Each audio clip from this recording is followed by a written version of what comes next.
You don't want to miss the three things J-Mac says Dak Prescott needs to improve for next season if he wants to get back to the MVP caliber player he once was.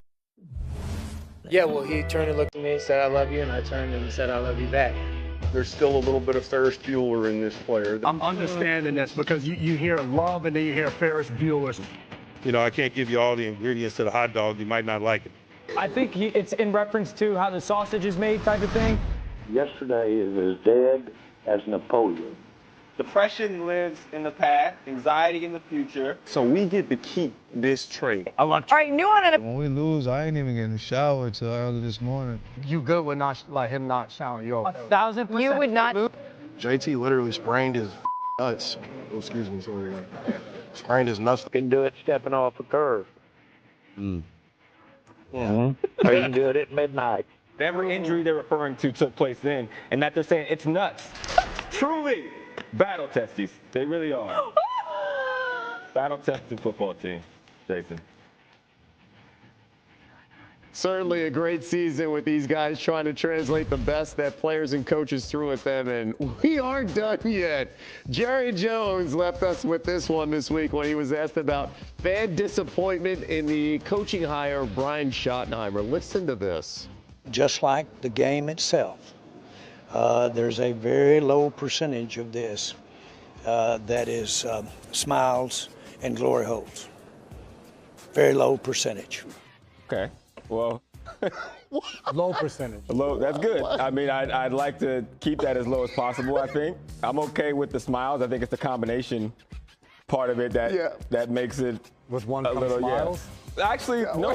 Let's try to keep it closer to zero. Okay. Zero, yeah. If we can get to Very zero, low. Jerry, Zero. on that, I Zero. think everybody would be a lot better. Maybe he's saying this isn't the Cowboys of the 90s. Maybe that's his way of saying that. I can see that. You know? Yeah. I know where you're going with that. Yeah.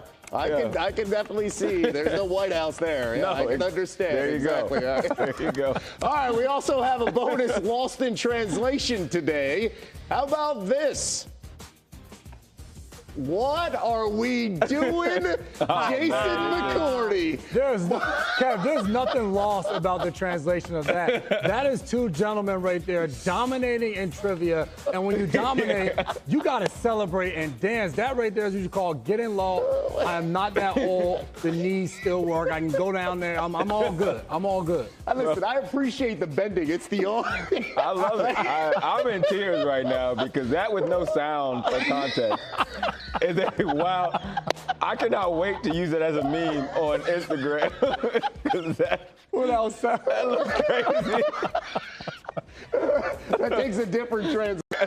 Get Hawk out of this one. Okay, let's stay with the Cowboys and let's get a little serious here. Dak Prescott was asked about the Brian Schottenheimer hire and his presence at the introductory news conference. He said this, quote, "I wanted to show him, hey, I'm going to be here with you and for you. Not only what he signs for 4 years. I got 4 years left on my contract. He's tied directly to my future. So let's go be the best that we can in these 4 years." Yeah, that dance moves. I'm legit crying, man.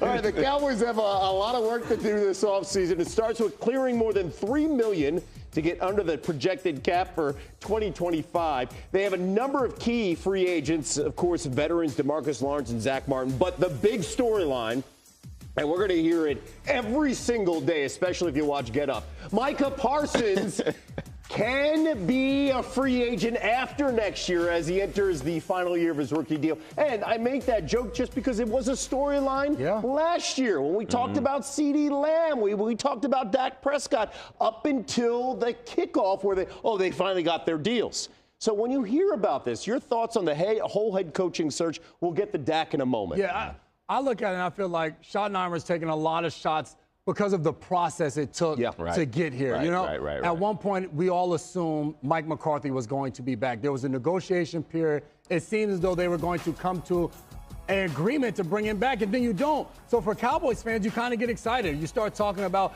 Deion Sanders and some of the potential candidates that could be there. Aaron Glenn's name was brought up. And then you end up going with the offensive coordinator and Brian Schottenheimer to take over. So for a lot of people, you're like, well, what's going to be different? He was underneath Mike McCarthy. But at the same time, you could be excited to see what different nuances he brings to this offense. Is there going to be more motion? Can they go out there and get another weapon to be opposite CeeDee Lamb to help unlock some things for Dak Prescott? What about this team in 2025 is going to be different from the last several years that we've seen from the Dallas Cowboys? You know, I mean, with Dak, you know, it's like, how is he going to get creative for this offense? Yeah. Right? And I think when you look at Schottenheimer, to your point about the process, the funny thing is he's probably the most experienced coordinator, first-time head coach, because he's done it for so long, right? And so that has to be an opportunity for the Cowboys. Yeah. Now, keep in mind, too, he didn't call plays in this offense a year ago. Nope. How does that play a role here in the progress of Dak Prescott in this offense?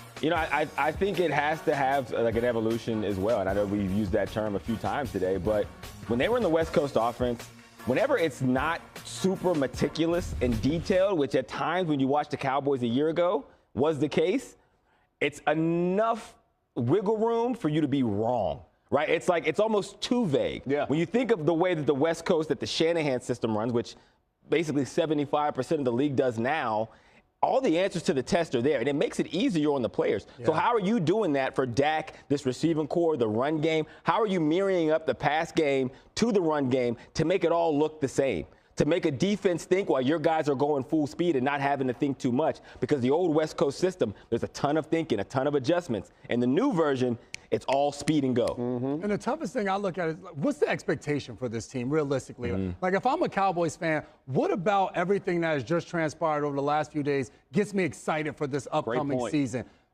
Schottenheimer was already there. Mike McCarthy in his time as a Dallas Cowboys head coach was very successful when it comes to regular season wins. So are you expecting the same thing from Schottenheimer when he takes over? Are we expecting this team to win 12 games the way McCarthy did? Are we expecting them to go out there and win a playoff game? So I think when you let Mike McCarthy walk out the door, I'm sitting there as a player in this locker room, as a member of a part of the Cowboys fan group. You're like, all right, who is the guy that you're bringing in that's going to bring this unit together? And we're going to sit there and feel as though, all right, he's going to be the guy to change something in the last 30 years. I just don't think that is the way this process turned out, that you feel that way about Schottenheimer. I'm glad you brought up expectations, because I think it set off a lot of different expectations for Cowboys fans when the owner last year, coming off 3 straight 12-win seasons, said, we're all in, right? And then they weren't. Been all out. When you saw all their signings. All right. Every team in the NFC but the Cowboys have made the conference championship game this century now that the Commanders played in it on Sunday. All right, before we go, one more look. Prospects for this year's NFL draft: Shedeur Sanders, Mel's top prospect at the position, followed by Miami's Cam Ward and Sanders finishing 1 and 2 respectively in the FBS in touchdown passes. After that, you've got Ole Miss Jackson Dart, we just talked about that, and Bama's Jalen Milroe, who are both trying to improve their draft stock this week with a handful of scouts in attendance. Adam Schefter back here with us. And Schefter, there's talk about that third quarterback sneaking into the first round, assuming Shedeur and Ward go early. What are you hearing about that possibility of that third quarterback getting into day one?